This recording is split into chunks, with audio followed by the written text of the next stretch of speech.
ఆవాలు వేసిన,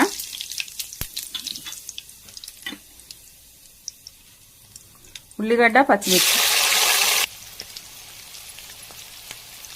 అల్లం ఎల్లిగడ్డ పేస్ట్ వేస్తున్నా, కొంచెం కరివేపాకు వేస్తాను, పసుపు వేస్తాను, టమాటాలు వేస్తున్నా, కొంచెం ఉప్పు కారం సరిపడంత వేస్తాను,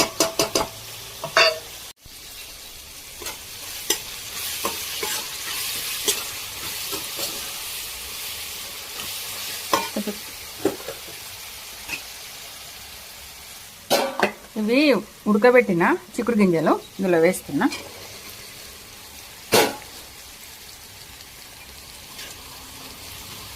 కాసేపు మగ్గనిద్దాం, ఒకసారి చూద్దాం.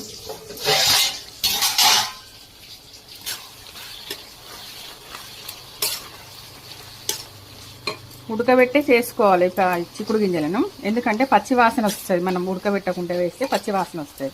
ఇట్లా కర్రీ బాగుంటుంది చేసుకుంటే. కొత్తిమీర వేస్తున్నా,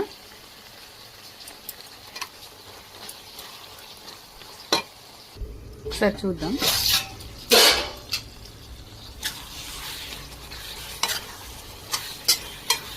మసాలా వేసుకుంటే వేసుకోవచ్చు, మీ ఇష్టం. నేనైతే వేస్తలేను.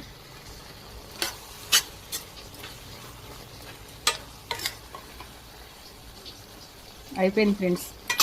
ఇట్లా అనుకుంటే చాలా టేస్టీగా ఉంటుంది.